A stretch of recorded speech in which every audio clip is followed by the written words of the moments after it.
Hi, my name is Sandra, host of Boss Lady Live, where I come to you every Monday night with experts to discuss issues of crime and violence, love and relationships, health and wellness, various different topics that affect us right here in Jamaica. Please like and share and subscribe. Click on the notification bell to be advised when you're on. See you then. Good evening, good evening, good evening. Welcome again to Boss Lady Live.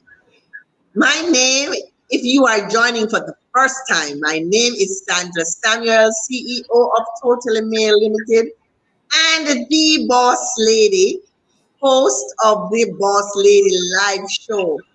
And this evening, it is my pleasure once again to bring the effervescent, the sparkly, the slimmers. I want her to tell us our little secret. You know, the awesome Marsha and Donaldson Brown. Now, this evening we're going to be speaking about a topic that many of us merely hear about. We have no idea what it is. We have no idea what persons who have lupus go through. We may hear very varying different aspects of what lupus is about. We have our own ideas based on maybe our own personal experiences. But this evening, we are going to speak to a warrior of lupus, Mrs. Marsha and Donaldson Brown. And I'm going to tell you a little bit about Marsha Ann. Now, it's not Marsha Ann's first time with us, but it's in a new capacity as a lupus warrior. Because Marsha Ann has a fantastic show of her own, which she'll tell you about later on, that she has on a Sunday, empowering girls and women.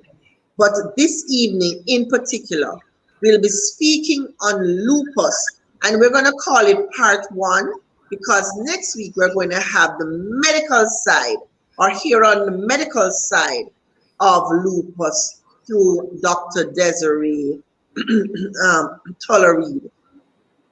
So let me just tell you the numerous aspects or personalities or personas of Miss Donaldson Brown. She's an hospitality and tourism executive. She's a TV host. She's an event host. She's a transformational speaker and an awesome one at that. And she's a personal and professional development trainer.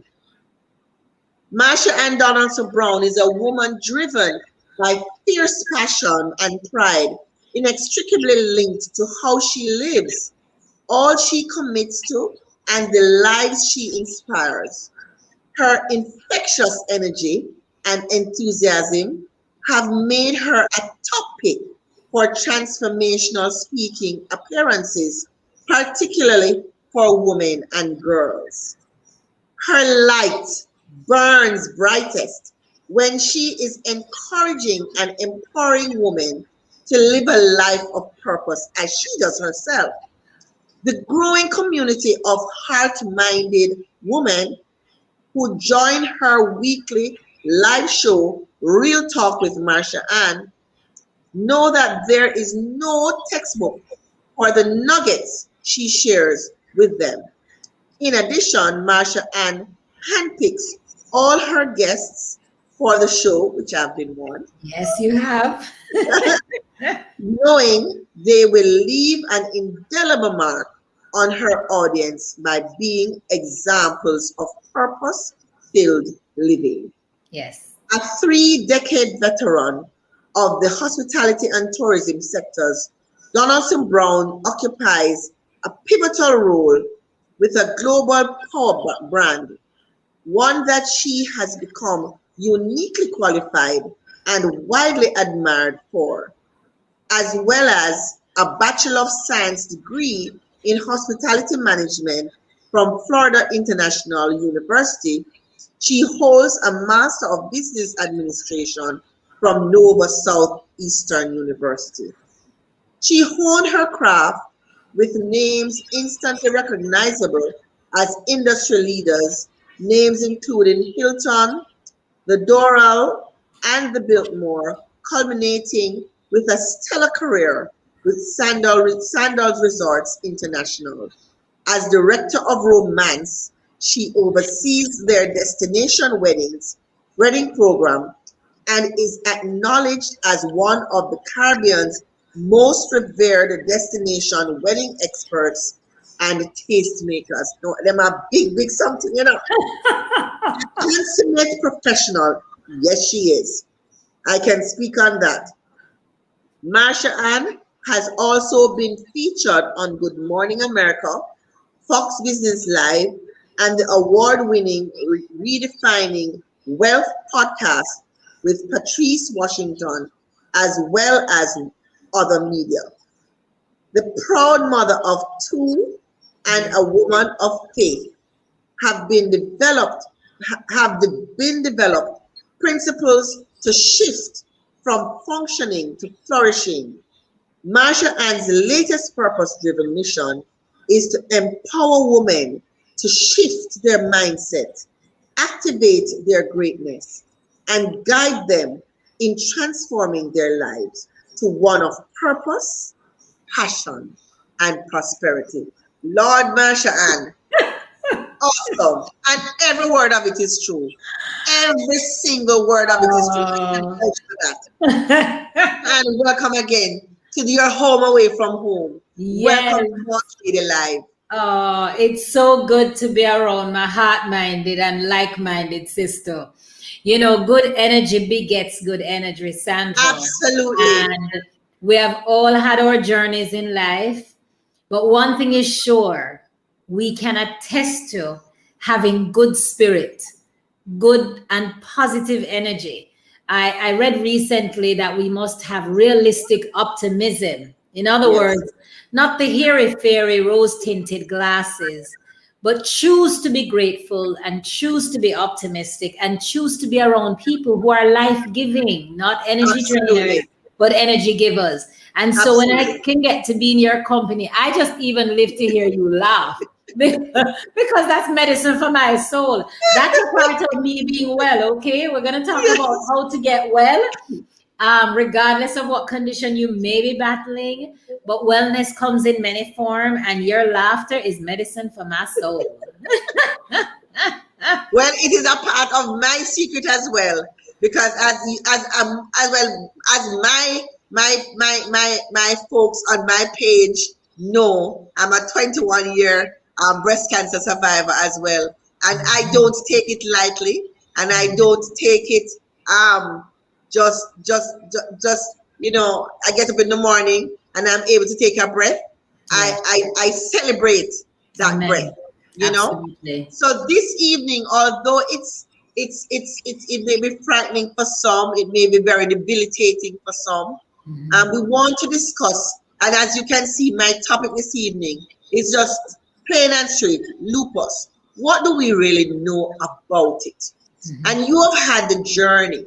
So what we want to do is just ask you, just to give us, you know, like when you first found out, how you found out, what were some of the symptoms you were having, and so we can educate our guests, as that is what we strive to do every Monday night on this program. I want to first commend you for your program, Sandra. I think every topic that you bring is just so relevant, and it will reach at least one person, if not more.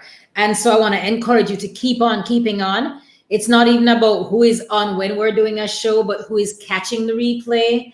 And I just really want to also thank you for affording me to have the courage to speak up about lupus. And I'm going to talk about the courage part of it a little bit later, because I am very sure there are others who are like me who will be listening to this today who need to be encouraged. So lupus. Mhm. So I'm going to reverse to when I started having inexplicable symptoms that became a mystery and a frightening mystery for me. So I'll take you back to the birth of my son, and I was still nursing him. And for some reason, my goodness, I remember it like it was yesterday, that I would try and hold him and I would feel like he's going to fall out of my hand. I'll try and hold his bottle when I started bottle feeding And this is him. the birth of your second child. That's the birth of my second child. So we're talking about come next month, he'll be 14. Right. Okay. So we're talking about this 13 and a half years ago. Right. And so I would hold his bottle and I would find that it would just fall out of my hand. And I would lose my grasp. I would not have the ability to feel anything in my elbows. My fingers would tingle so badly. What I have later found out, just really bad neuropathy. But then I would have to kind of beat them back to try and hope that I would bring life into them. And the part that was most frightening is literally what cannot be described to anyone but has to be experienced, and that is zero energy. Like the thought of lifting your toothbrush to brush your teeth took mental strain with the hope that I would be able to even do this. Right. And I remember saying, this is not just post-baby weakness and mash up and tired because you're waking up every 2 hours. It's not that. My body was speaking to me and I didn't understand it. Right. And then I started to get pains in my joints, pains in my hands, pain in my knees. And I remember saying to my mom, no, man, this is really bad. So she would come over and help me because I was still on maternity leave. She would come over and help me. And I remember this most vividly. At the time, I needed to write a check for a bill payment. And Sandra, I remember getting the checkbook. I knew I asked for a pen. I remember trying to hold the pen, and I went into semi-paralysis. Like as if you are having a staccato move. Like Right. I see the checkbook. I am attempting to get my. But the brain is not connecting to the finger to write. Couldn't. And I remember saying to mom, force my hand, help me, please. I could not even. It looked like a child of maybe 14 months old holding and attempting to craft even a letter from the alphabet. Complete inability to write. And so we knew we had a problem on our hands without question. And so fast forward, I go to the doctor, we do all of these blood work, trying to make some assessment. There was nothing that could be found. And that's the mystery of this condition, right? Right. Many who have been diagnosed will tell you initially they would have gone around the ringer. Now, what I knew happened to me also happened when I was about 18 years old, 16 and then 18, where I would have major hypersensitivity to the sun. But I'm a beach lover. I'm from Montego Bay. I lived on the beach growing up. And before I migrated, any opportunity to have gone to the beach, I would do it. But at 16, I remember basking at the beach, 2 long ones. And the entire face, my entire face was raw like Scotch bonnet pepper had been rubbed against my skin. What? And it was unbearable, absolutely unbearable.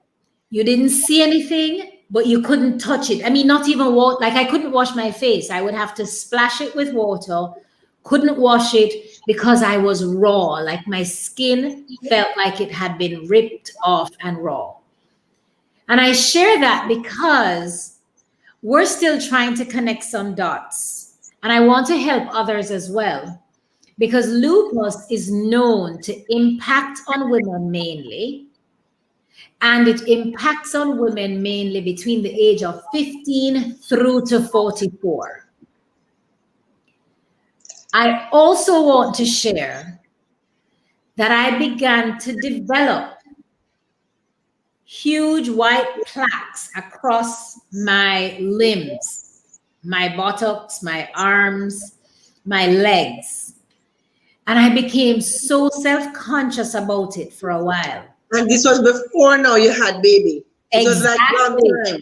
Exactly. So we're all still trying to connect the dots if my diagnosis was missed a long time ago. So fast forward, I have these huge plaques, massive hyperpigmentation. They thought I was going to have vitiligo, like there was no restoration possible. But when I migrated, they started to address my skin condition. And I ended up for a year, every morning, Monday to Friday, going into a light box to listen to the sound of the crackle of my skin and smell my skin burn. Wow. Because we're trying to restore the pigmentation. So I overcame that. I still have some white plaques. Yeah. But I now fast forward to this, which I shared with you post-baby. We do all of these medical tests, all this blood work, identify notably that I am weak, like my grasp is weak. I still have a challenge. I still will reach with great hesitation sometimes to reach for something because I still have post-traumatic associations with the thought of dropping things. Right. And so even that I had to be tested neurologically because the whole sensory aspect was a mystery. But bless my mom for knowing her daughter. Bless her for her comprehensive knowledge as a very knowledgeable old-time nurse, much like your mother. And when we went for the last doctor's visit, she turned back and she said, this blood work needs more. And she turned to the doctor and she said, I believe you need to be checking her broader for a broad spectrum autoimmune condition. And I remember her leaning over to the doctor.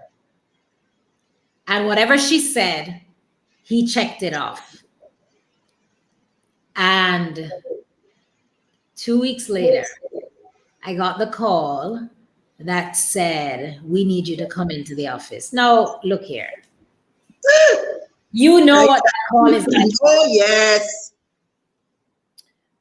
And so I thought, seriously, can you just talk to me on the phone?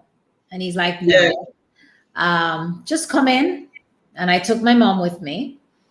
And we walked into the room and I said to him, I don't know what you're going to tell me, but whatever you're going to tell me, I'm overcoming it.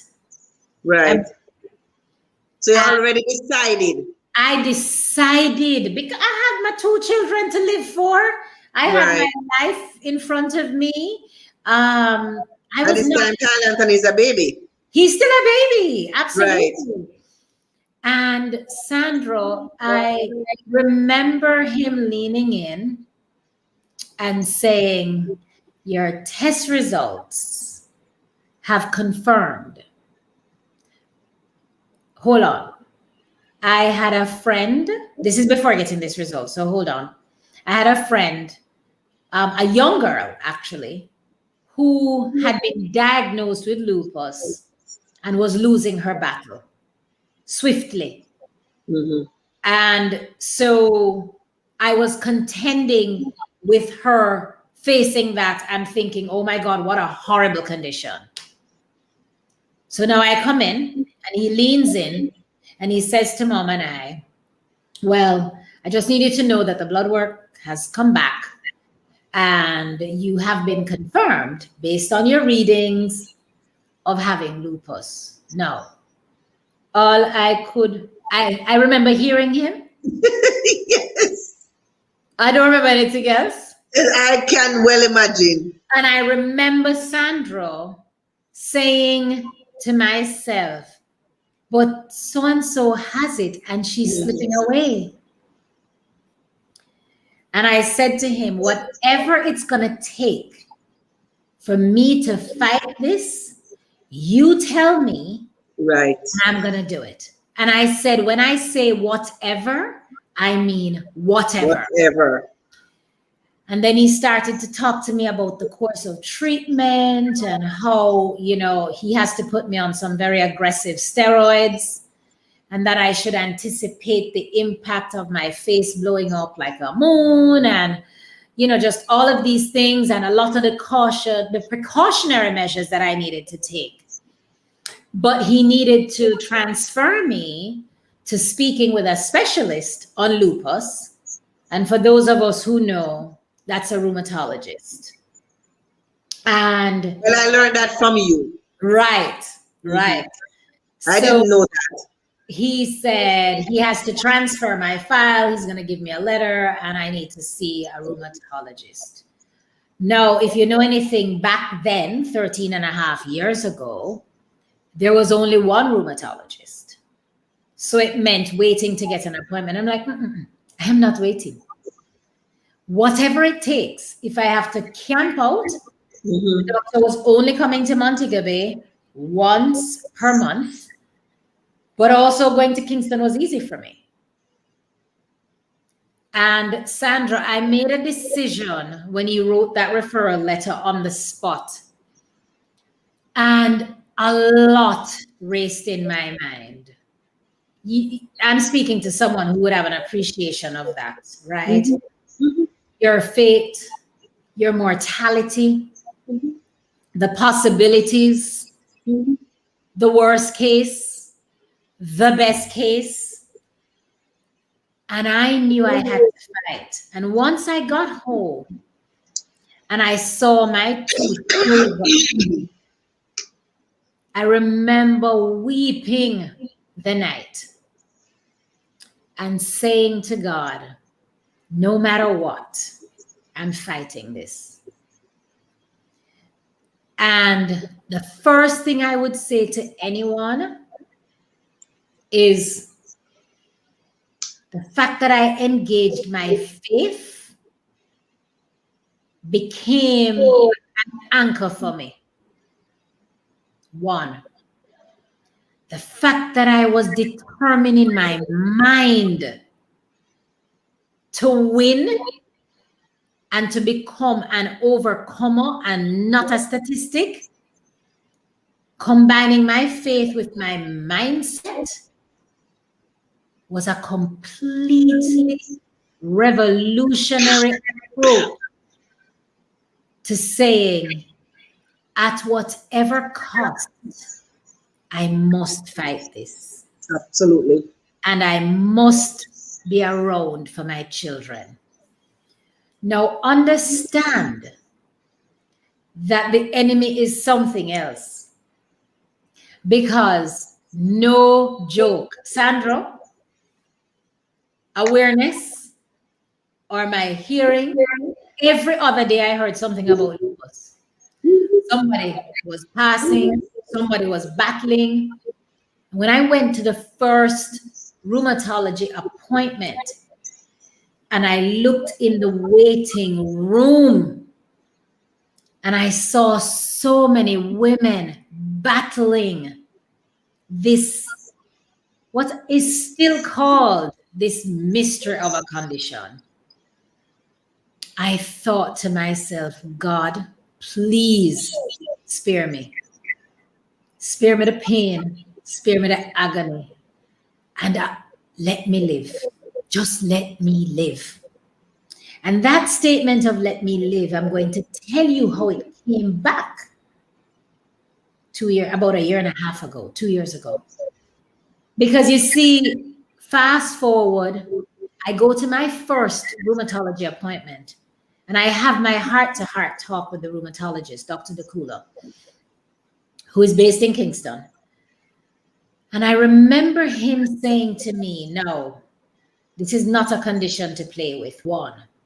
2, don't take it lightly. 3, you have to take your medication. Now, I am one to read and read fervently. I do not limit my knowledge to what I hear medically. I like to read.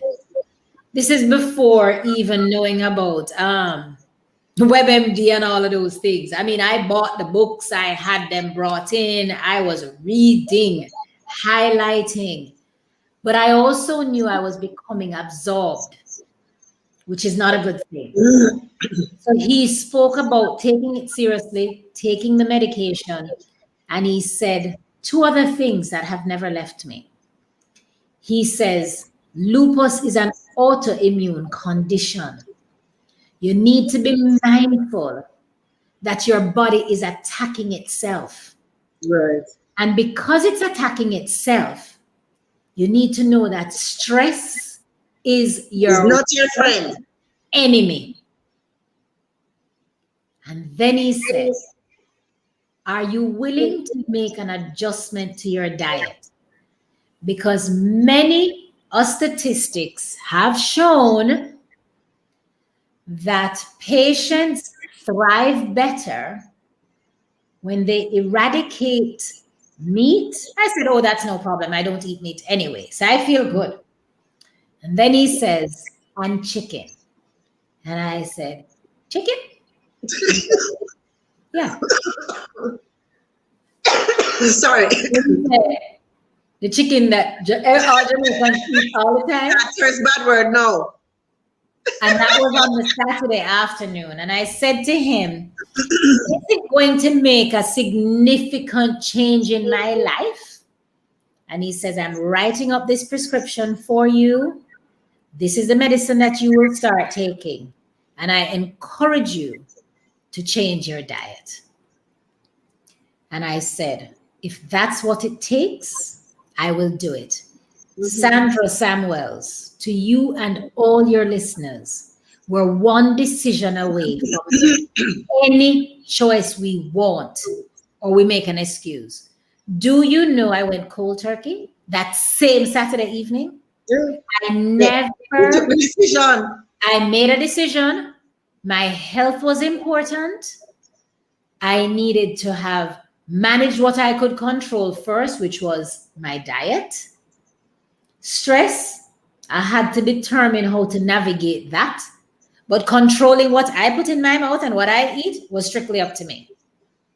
And that Saturday evening, and here I am, 13 years later, I cook it all the time.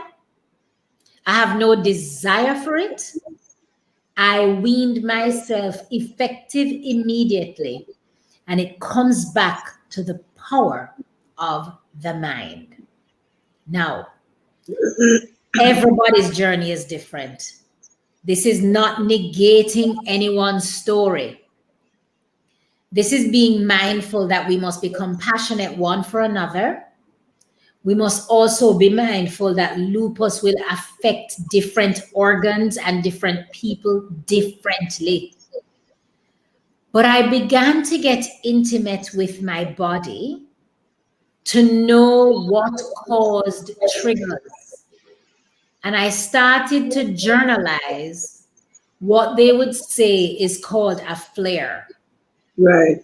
A lupus flare is, I would want to describe it like a cane field on fire, where your body revolts and does all kind of crazy things.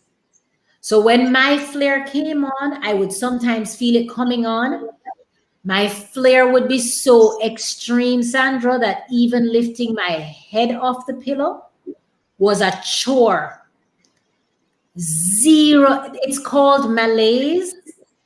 You cannot describe it to anybody.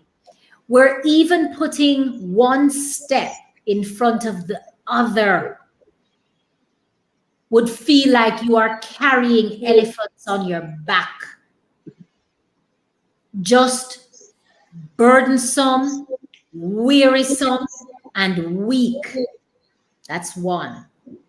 My other flares included my joints swelling up. So my knuckles would get really big. I still have post effect of like my knuckles, right? They would get really pronounced. My ability to clasp and grasp was an issue, clasping pain. Same is true with my legs, just the weakness. And what would feel like the worst aspect as well, they started to wonder if I had fibromyalgia because I had the feet and the hands, the tingling sensation, the nerve endings. Oh my gosh, just awful. When I said dog, awful. And then I would always have the sensitivity. Even the most sensitive of creams, I would react to it.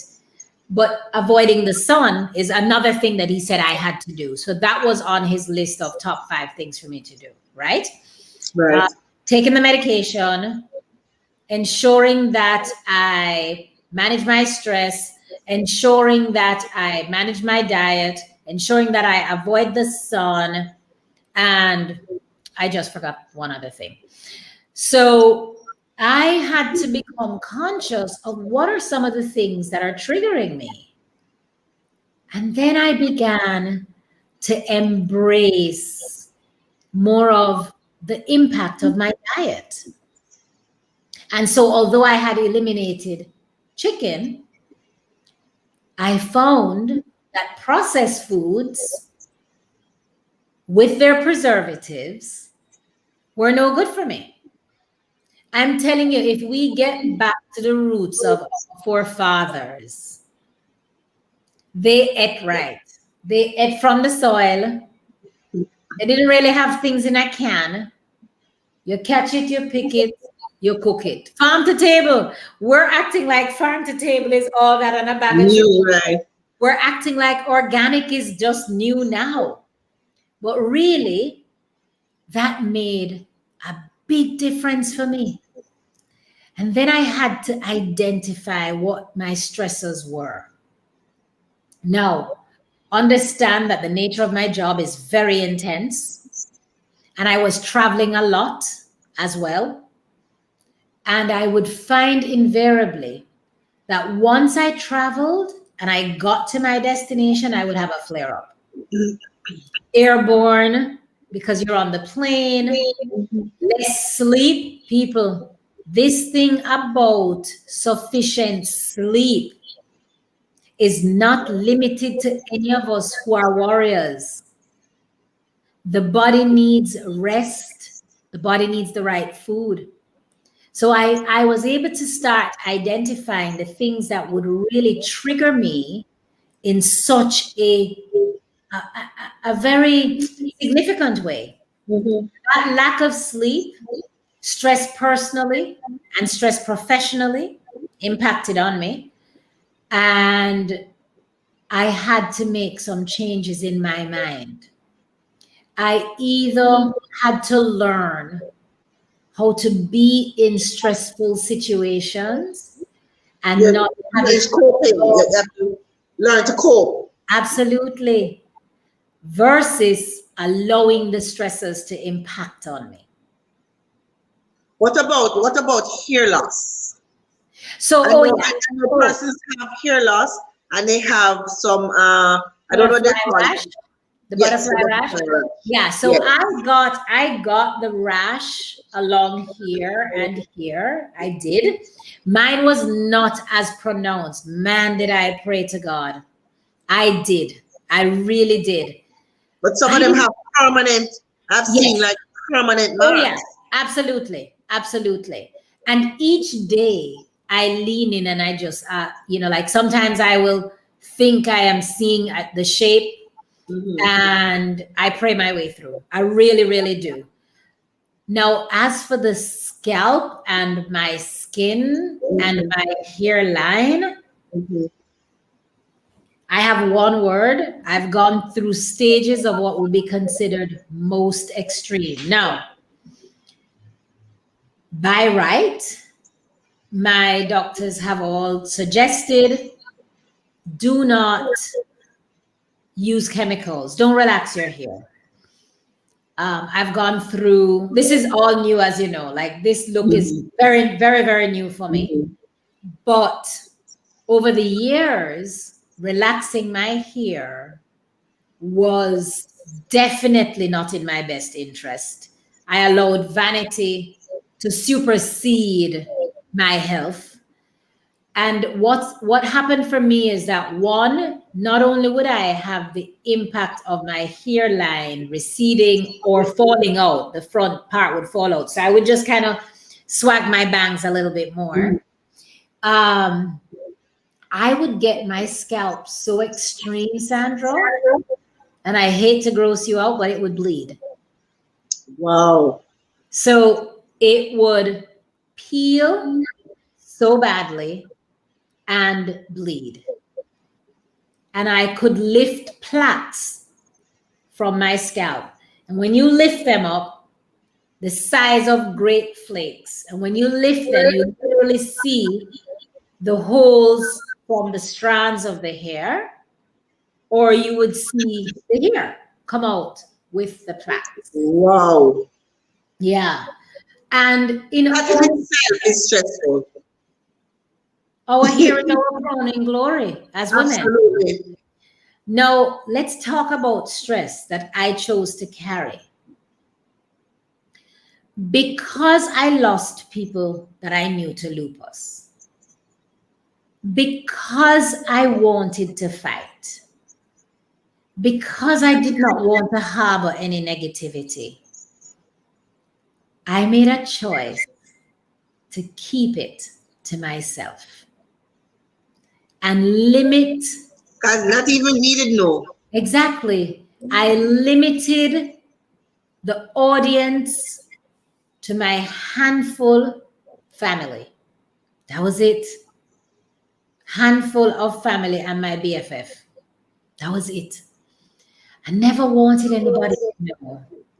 I never wanted the negativity, Sandra, of the infamous volunteering. You have lupus? Boy, let me tell you.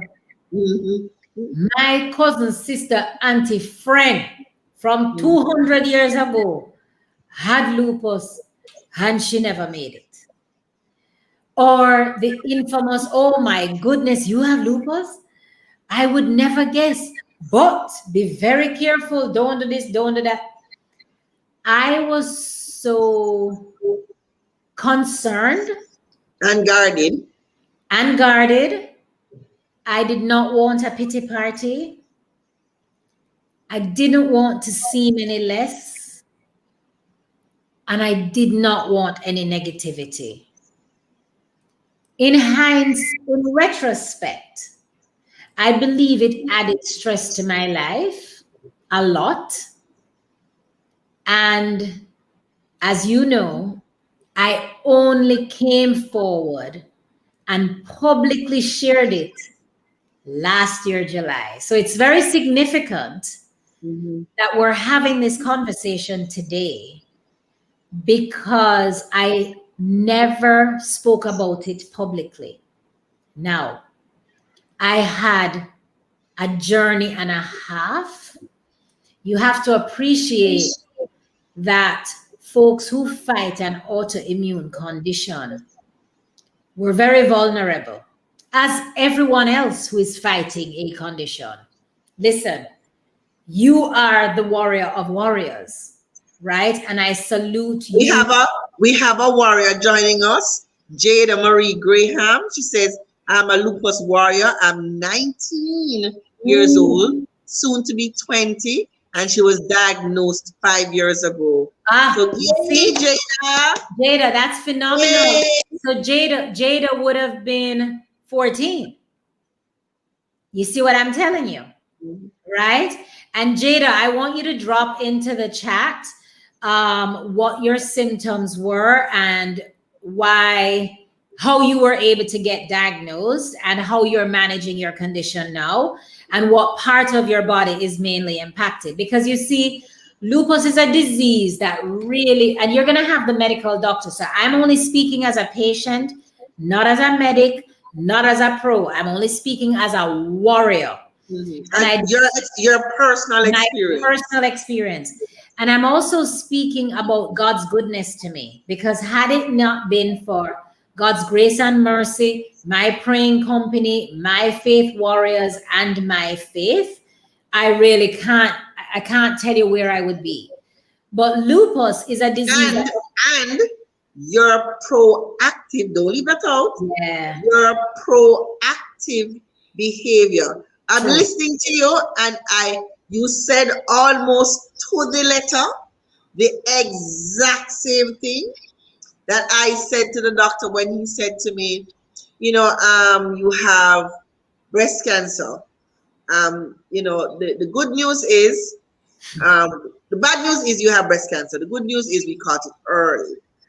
My one statement was, do whatever you have to do to let me be here. Amen. That's all. That was my one request. Amen. Tell me what I need to do to be here. Yes. And that has been my attitude. I mean, you know me and the meat. I did not go radical like you. It was not required of me, because I did ask. Right. I did ask if that gave me a better chance of survival. Right. Nothing has proven to in the case of breast cancer where meat is concerned. Right. But they say that you just do everything in moderation. Absolutely. I've been extremely fortunate. It's been 21 years. Amen. So I must be doing something right. Yes, you are. But as you said, everybody's situation is different. Yes. And also we are also forgetting that when you have, or you come into the condition, or you are diagnosed with the condition, it also depends on the status of your being at that time. Yes. Whether you were in good health otherwise, whether you had other issues dealing with, or there are various different combinations of what could have been at the time of diagnosis. Right. So everybody's case is different. Jada says, my first symptoms were joint pains and stiffness, especially when writing or standing.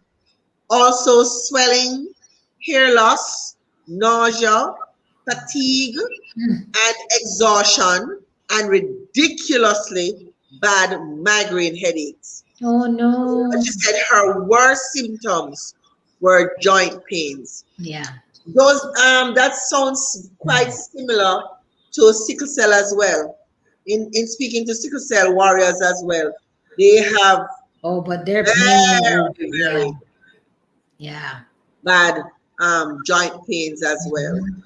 Jada, I am so sorry to hear that. But let me tell you, Jada, you notice I'm wearing purple?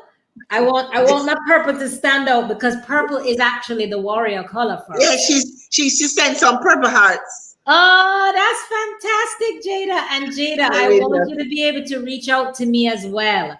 She sent the purple hearts. Fantastic. So to Jada's point, everybody's going to be attacked differently. So there is a lot of what Jada shared, which I know I went through. I did not have the migraine headaches, but I was sharing with you how all of us who have any form of medical condition are so susceptible, right? So to a lot of different things. In my case, I had a bad episode that I landed in hospital with them trying to identify, my God, what could have happened to this woman. It was so extreme, and it was in the middle of the night, a massive headache that really came more like a ball, like, a bowling ball, hit me in my head. And I knew I heard something pop in my head. Right. But the warrior in me, the superwoman in me, decided that I am going to struggle and go to work. Mm-hmm.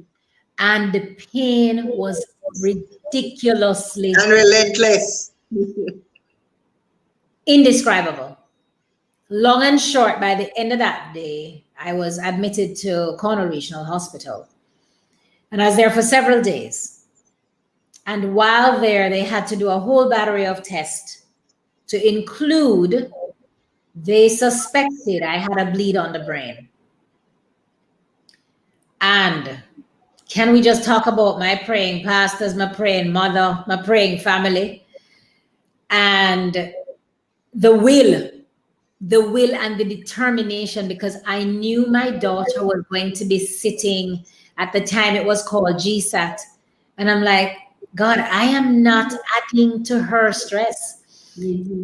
And I had, in fact, guarded her from a lot of what was happening to me, because I did not want to have her exposed to thinking at that age she can learn enough. She knew about the death of this other person from lupus. I just wanted out of the hospital. It was a very difficult and daunting hospital stay, because I had to run so much tests. And then they ended up putting me on blood thinners, which restricted my diet excessively. For anybody who knows what it's like to be on blood thinners. And I knew I had to fight harder. I knew going on blood thinners was a big shakeup. I knew that they had to monitor this fear or concern they had, thinking I had a bleed on the brain. And I'm going, God, you need to show up. I need to be a miracle. And I elevated my faith to a point where I can't describe, other than I knew I had to have a personal relationship with God to come out of this. And Sandra, I had what was described as an extremely bad reaction to multiple attempts of a spinal tap. And my body went into shock. And I was going. We literally had to send for the elders. The word tells you, send for the elders and pray.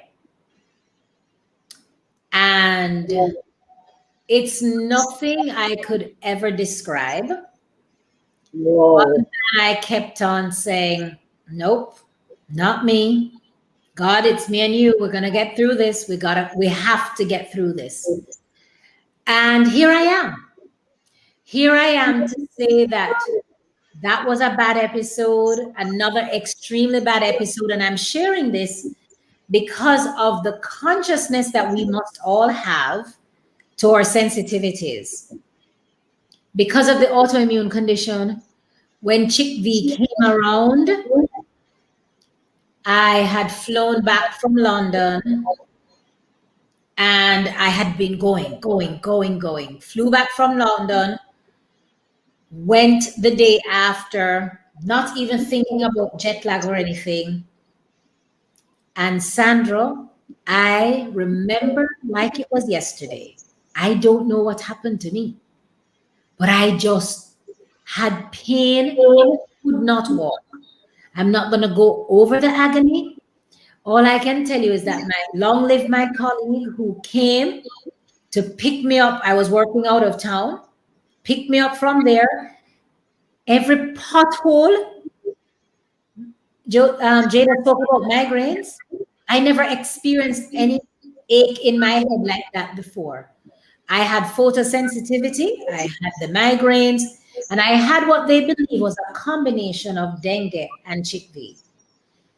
And what was frightening about that is that they had cases of persons with lupus who never made it because of Chick V. Oh, Lord. And when I said that is what they call stress plus tax. And so I was not even able to walk up the steps in my own house. I was confined to the room downstairs. The drapes had to be pulled, windows locked, dark as midnight. And I was incapacitated, literally incapacitated, with no light of day when I got Chick V. Like I was a baby all over again. Wow. And so I tell people when they see me now, and they see me smiling, and they see me happy, and they see me filled with joy. Nobody knows. Overfull. Nobody knows your story. Yes. We don't know a fellow sister or brother's story. Everybody has a story. Everybody has a story. And they will tell you that, boy, when they see you, you know, you just watching them, it make them feel tired. I say, well, hey, I don't know about you, but today is all that we have. Yes. And so I had done it. Yes. You know what I mean? Yeah. Finish it off. Yeah, I done today. Yes. The finishing today. Yes. Yes. Yes. What I want to ask you is, it's an autoimmune condition. Yes, it is. So are you given the medication received or the advice received, is that to build your immune system? So it is to help to protect your immune system. Okay. Right? Now, as I said, every patient is different. I was able to fast track. I came off of blood thinners, which is not associated with everybody for lupus. That was because of how I had that situation. I came off of the steroids. It was so difficult. And this is where I want everybody to be compassionate. You know, Sandra, when I went on the steroids and my face began to blow up, you know, invariably, we will say things to people like, I thought we put on weight. God, your face is so big. Oh my gosh, you put on so much weight. This is not something we wish upon ourselves.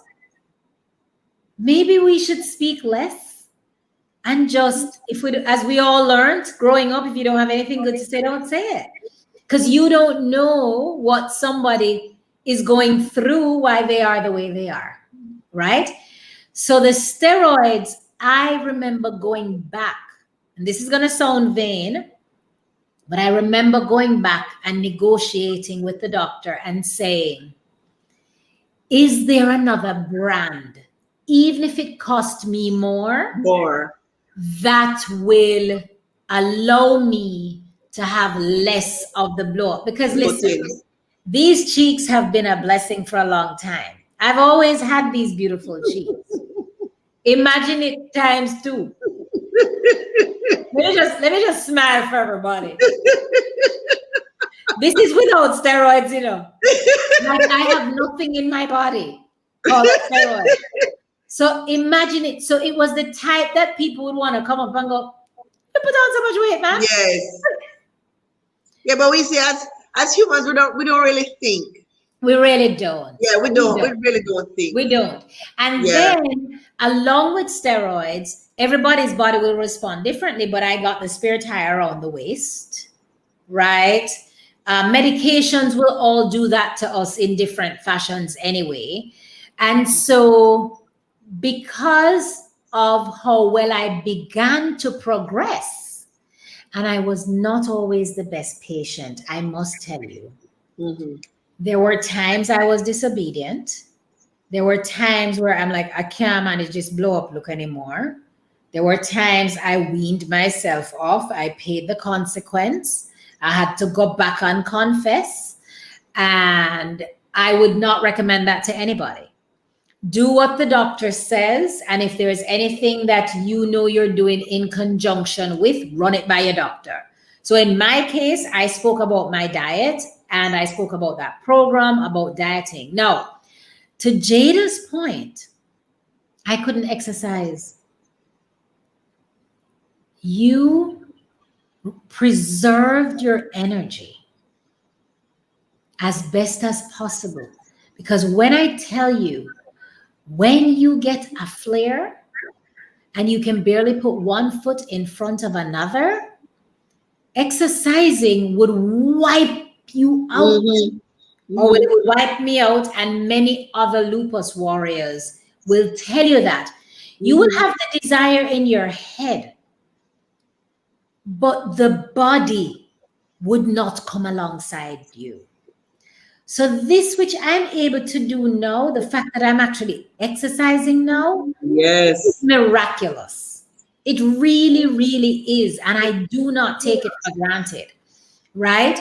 And I also will fast forward to say that about 2 years ago, 2 years ago, I had Sandra, what became an incredible mystery to me and my doctors. And I began to have pain in my hip and in my back that I cannot describe. And I knew that lupus had raised its ugly head, because by now I'm considered what I was on maintenance. I was maintaining well. I had come off of my steroids. I radically changed my diet. I began juicing. I want to talk about that. And I'm not here to recommend anything to anyone. I'm just telling them it worked for me. What you did, right? I began juicing because I needed to deal with having what's called anything anti-inflammatory, right? So instead of limiting my anti-inflammatory intake to medicines, remember that lupus is an inflammation. So it really impacts on everybody differently. So whether it's the joints, the skin, your kidneys, listen, the kidney attack is real for many. Blood cells, the brain, the heart, the lungs, and we don't have enough education on lupus. And because we don't have enough education on it, people don't know that it is serious. Right. Okay. So 2 years ago, I began to have the pain in my hips, in the joints of my hip. And I would be walking and I just can't walk. I literally just cannot walk. And it felt as if the bones were rubbing against each other to the point of paralysis with pain. I resorted to wearing flat shoes for that entire time. I couldn't come off of the bed on my own. I would have to roll off the bed. Extreme, like really bad. And Sandra, one night, was in the wee hours of the morning, I should say. And I remember this life-changing moment.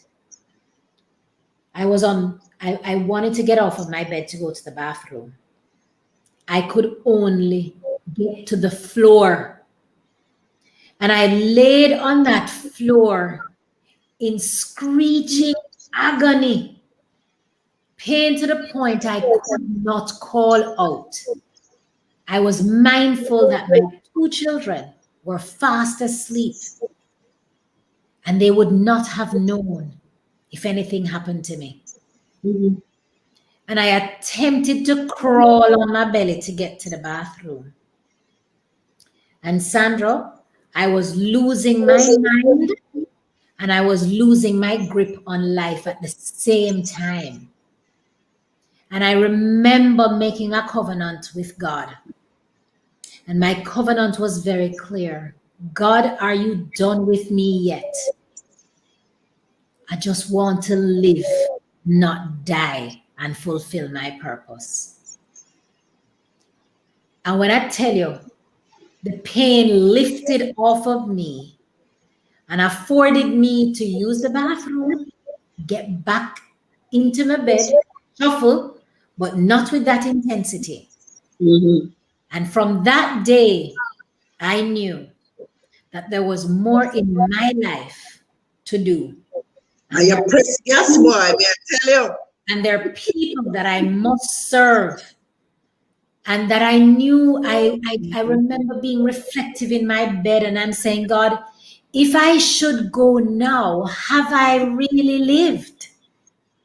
And have I served? And what will my legacy be? And I knew Be sure Sandra. you're peeping in my book, you know. Be sure you're peeping. You are peeping in my diary. You are peeping. Because Girl, it sounds exactly like my story. absolutely. And I remember saying, God, my legacy is not caught up in a title at work. It's not caught up in degrees. It's not caught up in accolades, the glitz and the glamour. It is really caught up in saying, how can I live a life that's fulfilling? And how can I serve others? And I knew women needed my help. And so fast forward the pandemic, I flew out, I got medical treatment for what was happening with my hip. And I made a pact with God.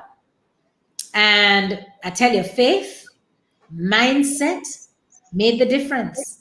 And last year, January, I pledged that the limping that I experienced in 2019, listen carefully, the limping and my inability to walk and the pain in my hips that I felt, I determined in my mind. And in that January, I said, no more limping. I made a post on it and I shared it on Instagram. No more limping. It is time to stride. That was January 2020. And striding meant trusting God enough to know that my pain was gone and not coming back, striding to live a life of purpose, striving to make a difference, striving to be the best mom that I'm called to be. And the pandemic hit. And God would use me to think that I needed to be a part of a coaching program to help to develop myself more. And then that I needed to talk about my journey with lupus. And you were a part of the ones to say, yes, do it. You remember? Yeah, because I know how freeing it was for me. I mean, much to the chagrin of my mother. But I said, you can't have nothing private. You know, my mother is a very private person. Not everything you just tell everybody so. But I found that it was very therapeutic for me. Right. And I'm the type of person that always like to share. Right. And so that's why I said it to you, because the burden of keeping it a secret is heavy, very heavy. And you're nervous somebody going to find out. Yeah. Are you nervous that somebody going to say something to you or sus you? Well, nobody can sus me, darling, because everybody know my business. Soul can sus me. So that's why I encourage you. Yes. And I'm sure since you have started to share without even asking you, since you have started to share, and the fact that you know that you're helping others also helps you. Sandra, I find it significant. My word is, I really believe this is a divine appointment, because when you asked me to speak and save this date, I had not even calculated that today is the first anniversary. Today is the official first anniversary of Real Talk. Wow. And it's significant that you would invite me to speak on lupus, and that I'm telling you, I am speaking on it freely, because that which I hid and I revealed last year, July, on my open platform, the second episode, I am telling you, it was the most freeing I remember you experience saying that. that I have ever had in my life. And here is what I want to say. You do not know the weight you are carrying until you choose to let it go. Whoa. And because of lupus and living life on purpose, I ended up developing pillars of strength about leading a life of purpose. And the Ellen lead is the first thing I talk about. Let go of anything or anyone that is holding you back or not allowing you to thrive. Absolutely. It's okay to let go. And a part of my letting go has been so freeing. And I also got the direct messages of people who ask questions. They want to know how I overcame this.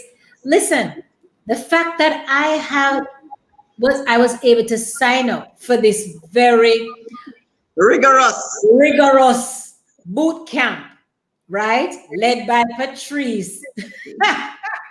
Listen to me, by Patrice White. And you're looking fantastic. Thank you. You look, as I told you the other day, in your picture, you look like 12. And I feel like 12 too. Yes. But when I see that I am attempting and doing the burpees that she has said I am to do, and I give credit. And them not easy. Not at all. And I give credit that last year in the midst of the pandemic, that I did start trying to exercise on Zoom, and I knew my limitations, right? I knew what I could and could not do.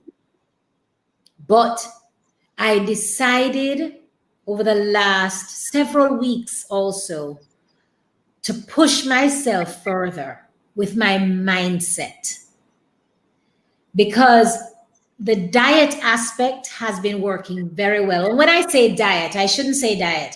I should say lifestyle. The lifestyle of my food.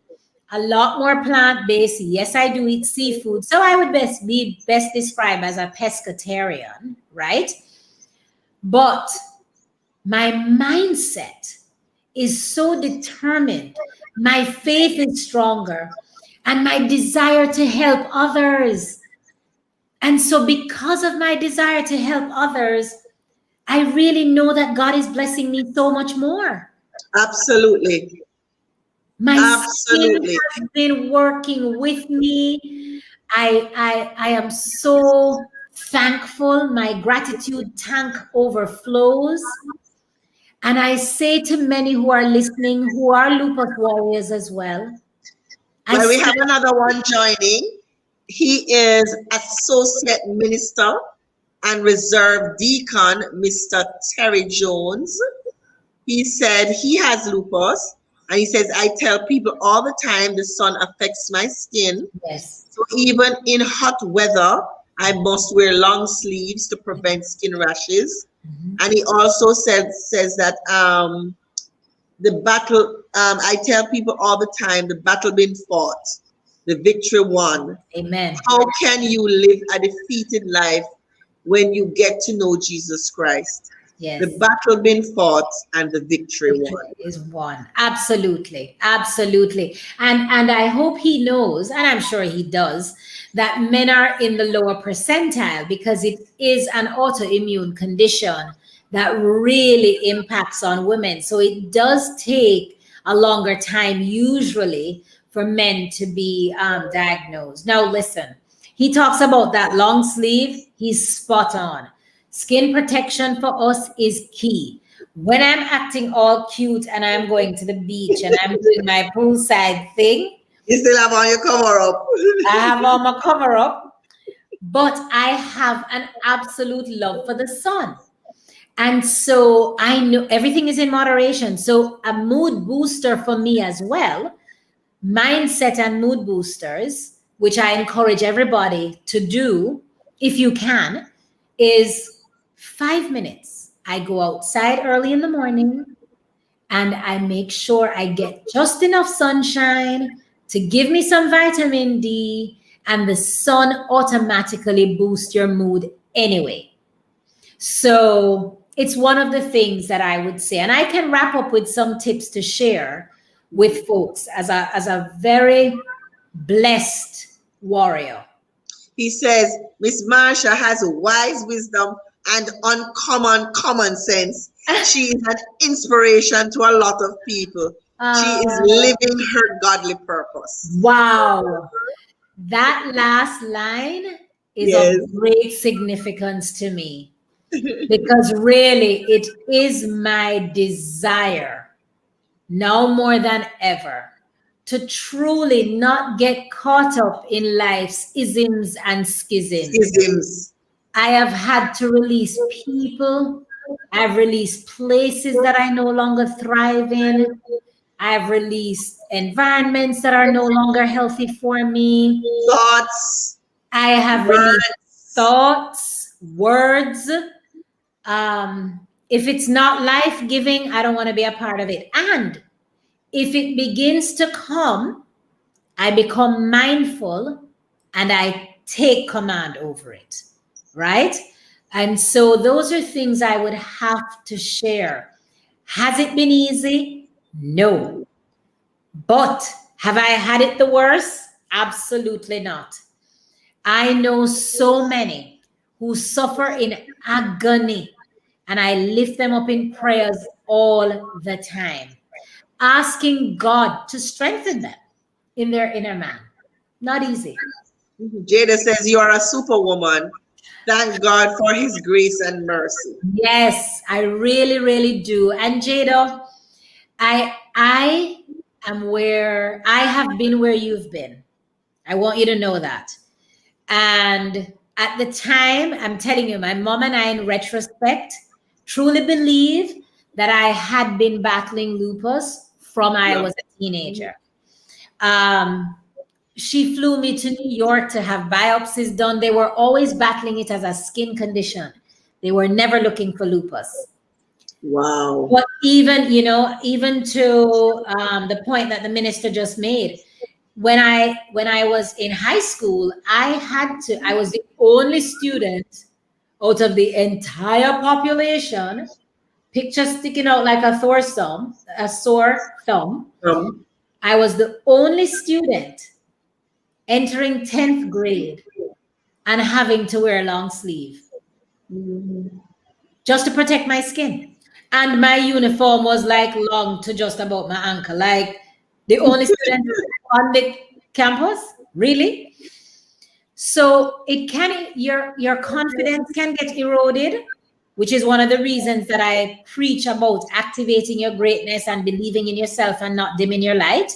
Your confidence can get eroded when your skin, which is your main organ and visible to everyone, has plaques over it, and you feel these flaws, or if you have the butterfly rash, then automatically becoming self-conscious of that is something that a lot of us have had to go through.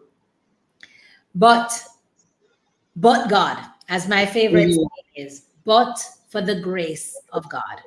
Here I am. I am, a warrior. And so I have some closing thoughts to share, which would be for anybody who only has 60 seconds to listen. And those closing thoughts are this. I introduce myself as Marsha Ann, the lupus warrior. And I'm making that introduction with my name for the first time. And I want to say to everyone, give yourself grace. Don't compare your journey with anyone else's. Your journey is your journey. Absolutely. What has helped me, some of it might help you too. And I'm going to share them if you're catching the tail end of this. What has helped me on my lupus journey? And I consider myself an overcomer. So I do not consider myself as having lupus, but that is my command. I believe God has helped me richly, and I know that I have disciplined myself and I'm no longer where I used to be. Right. So, number one, embrace the fact that you've got to take control of what you can control, and that is your mindset and your attitude. Even when you are in the valley, pray for strength to get back on the mountaintop. Okay? Ensure that you have the right people around you. Your the village. system is Village. and your village does not have to be 100 people. Your village can be as small as 2. But as long as it's a life-giving village, it is vital. Be wise and do what your doctor says. Educate yourself. Be proactive in learning about what you have and the type that you have. I am listed as SLE. That's the lupus version that I have. There's so many different versions. However, learn about your condition and determine what are some of the things that you can do naturally to help yourself. In my case, anti-inflammatory food items are vital for me. I juice religiously. I use turmeric all the time. I use ginger all the time. I use alkaline-based juices all the time. This morning I made cucumber along with spirulina. I need energy. So I use products that help, natural products that help to give me the boost of energy as well. Manage your stress. Easier said than done. But believe me, you've got to make a choice. It's your life and nobody else's own. Absolutely. Remember, we teach people how to treat us. So if it is that you know you are not well and you're still taking on and saying yes to things that you know you're physically not able to do, you're doing yourself an absolute injustice. Okay? Acknowledge when you are not feeling well and don't do what I did. Do not keep this a secret. It's okay. I don't know if I thought that if the world knew, they would all look at me as limping Linda who need help. No, right? I just avoided the negative Nillies and saying, speak up. Because when we speak up, we help one another and others can help us too. Why Absolutely. did I stay trapped for 13 years? Well, I did. But I would say to anybody else, don't do that. That's where you were at the time. That's where I was at the time. Yeah. Speak the truth. Speak your truth. That's where you were at the time. And then I also want to encourage, as long as you are feeling well enough, if your joints are working and your body affords you to do it, move a little bit. Not rigorously, just what your body can manage. Because it is proven that exercise does help. But it is also proven that if you are having a flare, moving and walking and any rigorous exercise may not help you. It might not be the right time for you. But once you find that you're doing well and thriving, as I have been doing, I thank God for that, move your body a little bit and then move it a little bit more. I'm on a program now that speaks to us just taking small steps for bigger results. So I was not a big water drinker. I'm still working on that. So if you move from 2 cups a day, go to 3 to 3.5, then to 4. All of us who take medication need to drink to flush our system. We need to sweat to flush our system. So begin to think of the things that you can also do naturally to help your body to flush the system so that you can be healthier. So for folks who actually do have lupus, I am still on my medication. I am supposed to. Times I'm not so good about it.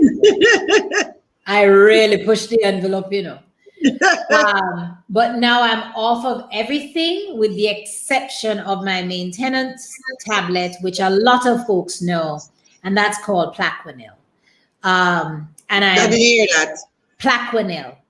Okay, Plaquenil. Okay. Yeah, and that's something that I am expected to take every day.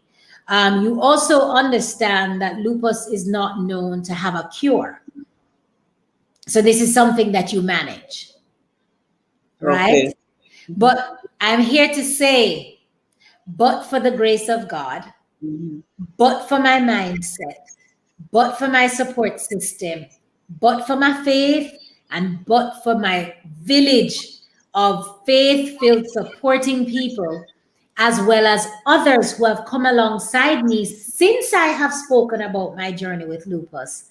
And then but for people like you, Sandra, who have made me push myself again by coming on for the first time, for the first anniversary of my show, which was the real catalyst for me to speak up. The stepping out. Stepping out that I am a warrior. And personally, from you stepped out, you have not really looked back. No, I haven't. And to me, that has given you like wings. Yes. It's almost as if your wings were in the down position. And the minute you let that go, and that you could, those things like that can hold you back. Yes. So you don't want to push yourself out because in case something happened and then you're a public person, then it's gonna come out and then you're gonna have to explain. So you see that's the thing. Once you have a secret, yep, you have to protect it. Yep. And that's a challenge. Yep. With secrets. Yes. You have to protect it. Yep. And so I always go for broke. Whether you like it, yes or no, it's neither here nor there to me. Absolutely. It's my life. Right. It really is my life. Yes. And I'm not going to put myself out there if I'm going to feel embarrassed. Right. When I say something about what's happening with me, I've already done the examination. I've already done the cross questioning. I've already come to grips with it. And so I'm not going to put it out there if somebody says something to make me feel bad. No. Right. I've already dealt with it. Yes. So that's another thing. Because, for example, initially, like when I had, when I was told that I'd have to remove a breast, I was like, okay, how am I going to handle this kind of situation? And then, as you said, it's a decision. When I said, okay, I put it on, you know, that scale, that justice scale. Yes. I said, life, life, breast, life, breast. The breast somehow never really make it. Right. It just never come into the weight, none at all. So it's similar to you. Yep. Chicken and meat, life. Exercise and sun, life. You just have to balance the thing. Yep. And so you go for what is best for you. Right. So let me just take some more of the statements. Jada says, answering your question, she said, yes, I have skin discoloration and it has made me insecure. Dr. Terry Jones says, that's the associate minister. He says, being African American, we get diagnosed all the time. I've learned to do a lot of medical research before I go to the doctor. If they talk about the immune system, they must do a blood test. You also need to take control of the food that you eat. Food has a great effect on how lupus affects the body. Absolutely. I know when the sun is hot, I need more potassium to prevent my bones from aching. Andrea Ray says, thank you so much for sharing, Marsha Ann. It took courage to open up. Yes. I commend and applaud you and pray that the Lord will continue to be your main source of strength.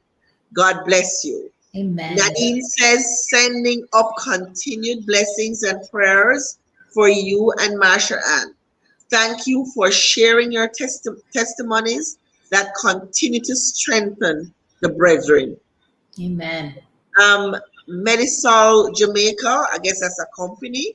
Mediasol Jamaica, highly informative, great interview. Dr. Jones, Terry Jones, I keep on saying Dr. Deacon Jones says, I tell people all the time, when you're moving, you don't have time to be sad. Exercise is one of the best ways to fight depression and sadness. Nadine says, grace and peace, ladies. You are living your purpose-driven life. Yes, you know, Nadine is my bestie, right? I know. Thank you for the courage to share in order to educate and to change lives. Cheryl Pottinger says, great strength and continued blessing. Oh, tell her thanks for watching. She had said something earlier. Really? Yeah, she says you're a woman of faith who has inspired so many. Oh, thanks, Cece. You said you had developed what did you call it again? I developed a framework. A framework. Yeah. So just give us a little bit about your framework, and then you can tell us about your show. Sure. And when they can watch, and just give us and your page, because Sure. you have a very informative page. Really is lovely. Thank you. Cheryl can type in my page for me. So my page is at Marsha Ann B on Instagram, which is where I'm really most active. I also have a less active Facebook, but that's Marsha Ann Donaldson Brown, my full name. And that's what I was looking at, and I loved it. Oh, really? Yeah, Okay. that's what I was actually looking at. Yeah. Oh, good. So it's Marsha Ann Donaldson Brown on Facebook, and at Marsha Ann B, the letter B, like the queen bee, on Instagram. So the framework that I came up with last So you didn't tell them when you come on. Come on Sundays. Right. So Real Talk, the name of my show, which I started last year. Today is the first anniversary. Congratulations. Thank you. I remember how nervous you were, and see, 1 year later. I'm here to tell somebody who is listening, whatever it is that you know that God has stirred you to do it afraid. We will hold your hand. Absolutely. But today is officially the first anniversary of Real Talk with Marsha Ann. And really, it's a show that I started July last year with the desire in the midst of the pandemic, when it was such a heavy time for everyone and everybody needed some encouragement. Everybody needed some amount of empowerment. And remember that I had already made an agreement with God that, listen, this life needs to be lived on purpose. And so I started this show originally on Instagram as an Instagram Live. But now I want everyone who is listening to instead follow me also on YouTube, Real Talk with Marsha Ann. And that's on YouTube. And so that show is on a Sunday. I really cater to women because my mission is for God to use me to ensure I have a space where I can engage, encourage, empower, educate, and equip our women to really live their life on purpose, with passion and prosperity. And so on that show, I'll have different guests who will tap into that. And everybody should leave there fulfilled in one way or another. And so that's really on Sundays at 6 p.m. Central Time, 7 p.m. Eastern Standard Time. It's always 6 p.m. Jamaica time. So even if you go through a time change, it's 6 o'clock Jamaica time. Right. Right? And regardless of where in the world, Real Talk, we did our reviews. It's being watched from 15 different countries. Nice. That's where the viewership has gone. And also, we've done 47 episodes. So the majority of episodes, if anybody wants to watch replays, that's on IGTV. However, the rest of it, my more recent ones, have been on YouTube. Let's talk about the pillars that I came up Right. with. So this is just to remind you that when I knew that I was either losing my mind or losing my grip on life, and I really asked God to just let me live and not die and allow me to live out my life's purpose. Last year, I was able to formalize what I would consider my pillars of strength. And it talks about how important it is for us to lead our lives, LEAD. And I speak into this in greater depth. I've done talks on it. And I'm, in fact, a part of my give back for my anniversary this month is leading queens to greatness. And I'm going to talk about how leading your life is so important. So my El Sandra is to remind everybody that unless you liberate yourself by letting go of the things that no longer serve you or that should no longer be a part of you, it's okay to say that this needs to go. Right. Just like how food has expiration dates, there are certain things that just need to be expired. Absolutely. And so if you're going to activate your greatness and truly thrive and live life on purpose, you've got to assess for yourself what you need to let go. The other thing is to embrace the giftings that you have and know that you have to empower yourself. True empowerment comes from within. First, you can be around others that can encourage you, but true empowerment has to come from within. Absolutely. My A is knowing nothing happens until you take action. Much like the action that I took cold turkey when the doctor says to me, stop eating chicken, and I stopped that evening, I took action then.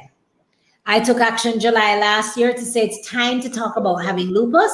I took action, and what a big change. I let go and I liberated myself, right? Right. I empowered myself. I took action to activate the purpose that is within me to get to the next level. And my D is you've got to decide. You are one decision away from making a change or making an excuse. It really ends up with a decision, the D. So this, which I've found, is really off of my life principles, and I have applied it to so many other things. And it really says there's no way to lead your life of purpose until you make a choice to determine what's most important. Will my days be numbered and unfulfilled, or will my days, regardless of how long or short that dash is, will I have a fulfilled life where my purpose has been fulfilled and I've helped others along the way and I've left an impact and a legacy beyond my children and generations to come? And that is the desire I want to have. Awesome sauce. That is fantastic. And with that, we close off. Yes. Another exciting, interesting, informative, belly full. That's what I like to call it. Belly full. When you leave a talk such as this, you leave with so many nuggets. You leave with a plan to go forward with a purpose-driven life. You have seen someone who has done it herself. she has taken the decision to live a life of purpose, on purpose, in purpose. And I like to say, whether you do or you don't, time passes. So you need to decide, as she says, decide what you are going to do with your dash. From whatever year you were born to whatever year God says it's time. So once again, thank you. Shelly, yes, another winner. Thank you, Shelly. Shelly says, Marsha, and you are glowing. Oh, thank you. Right? And Nadine says, Marsha, and is right on time for such a time as this. Amen. And so it is. Amen. So I want to say thanks, Marsha Ann. And my friends, I want to say thanks again for joining me. Okay, I'll do it without you know. Exactly. Right? Because the truth is, we could really just have a podcast and just give out the information, but we are deliberate in being live because we want to share, we want to interact, we want to get your feedback, we want to get your experiences, some of your experiences. Deacon Jones says again, I tell people all the time, I'm not disabled, I'm physically challenged. When people use the word disabled, they give up living on life. When people use the word physically challenged, they learn to adapt. Awesome! Nice. I love that. Nice. That sounds. That's nice. I like use that one. I'll teach that like one. That. I like that. Yes. So, as I like to say all the time, and everybody knows, if they follow my page, they know I say it more often than not. Happiness is a choice. It is. Believe me. You get up in the morning, you buck your toe. If you want to complain about it the whole day, the toe going to hurt you till the day done. Right. You say, you know what? I'm not taking on this buck toe thing here, Play two music, put on two tune, and dance it out. All of a sudden, the toe stop paying you. Believe me, it happens. Right. So happiness is a choice. And just like how living faith-based, for those of you who may not have had any kind of journey. And because many times I speak to people, just like you, Marsha, and I talk to them about living a particular type of life without certain elements that they deem important. They tell you about the time that they don't have. They tell you about how they have to make the money. They give you the whole gamut. But they say, unless you go to that door and knock on the door, and you wake up either in my case out of surgery, or in Marsha's case out of a crisis, you learn to appreciate the small, the little itsy bitsy thing. Do we really do? In life. Just the bird a chirp out the door, the smell of coffee, the sunrise, the sunset, a friend just telling you how they love you, and it's like you just light up like a stadium bulb. Yes. Until you get that knock. Yeah. And we are trying to make you get the knock. Exactly. That's why we're cheering. Yes. Right? We're trying to let you get that wake up call without actually having the experience. Yes. We have gone there. Yes. We have been there, done that. So we're trying to say, make every second count. Live a life of purpose. Yes. Adjust your village where necessary, because you have a purpose. You don't want nobody to derail it. Shireen says, do you have to live on these meds for the rest of your life? any headway in the development of cure? No, there's no cure. Well, she's asking, so let me Right. give you the question. In curing this disease 20 years ago compared to now. Great question. And I'm not your best patient model, right? Because remember, I'm the one that does, I don't always take my medicines, but you can't tell the doctor, right? I do a lot of my management through my lifestyle. I really do. But everyone will not have that fortune because of how lupus will attack different parts of the body. And some people, it has gotten to such a bad stage that, you know, it's difficult for them. So I know that there's a whole notion of other medicines and treatments that they try, and it's still listed as one of those conditions that they have listed as no cure. But I also have elevated my faith so much that I know without a doubt that God has literally taken me and taken a lot. Even the blood work has been a mystery to my doctors sometimes. So, yeah. Well, we have great news too, because this is part 1. Yes. Part 2 next week. Dr. Desiree Toller-Reed has graciously agreed to be on our program. She's a rheumatologist, and she will be here to speak on the medical side Awesome. of lupus next week, same place, same time. Awesome. So you don't want to miss it. Awesome. So we'll join her next week, where those questions more than likely will be answered. Yes.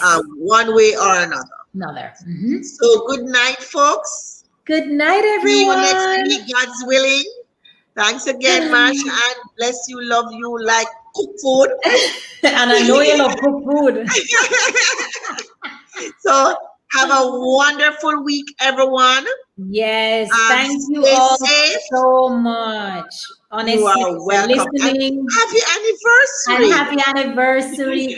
And Sandra, really, I want to say thank you, because whilst I have spoken about it in nuggets since then, I've never spoken about it for an hour and 40 minutes. But don't it? You know, I don't do the 1 hour thing. You know, no, you don't. But yes, because we want to engage. Yeah, we do. We want to engage our friends on Facebook, and let them know that in spite of, amen, there is life. Yes, there is, and I'm a warrior. Absolutely. Here's to all the warriors. We are warriors of whatever it is. Everybody gets exactly. Something. Yeah. Understand? Yeah. Everybody gets something. Yeah. I got breast cancer. You got lupus. Somebody else dealing with something else. We had sickle cell. But remember, some people, it doesn't have to be an illness either. Exactly. Others, everybody has something. Everybody still gets something. Mm-hmm. Somebody crosses in your life. Everybody gets something. You have but to. You must cross off the crosses. It's how you deal with it, folks. It's how you deal with it. It's not what you get. It's how you deal with it. True. In the time that you are given. Yes. Yeah. Yes. And ask God's grace and mercy. Absolutely. Yeah. Yesterday gone, you can't do nothing about it. Exactly. Tomorrow not come yet. So this moment here is the only moment you have. That's it. Not even an hour from now, because it not come yet. Right. So this moment, make use of it. Love you. Love. Take care of yourself. Have another fabulous week. Do something that uncomfortable. Step out of your comfort zone. Exactly. Yes. And I see you next week, and tell me about it, right? Tell me about it next week. Okay, folks. All right. Bye, everyone. God bless. God bless. God bless.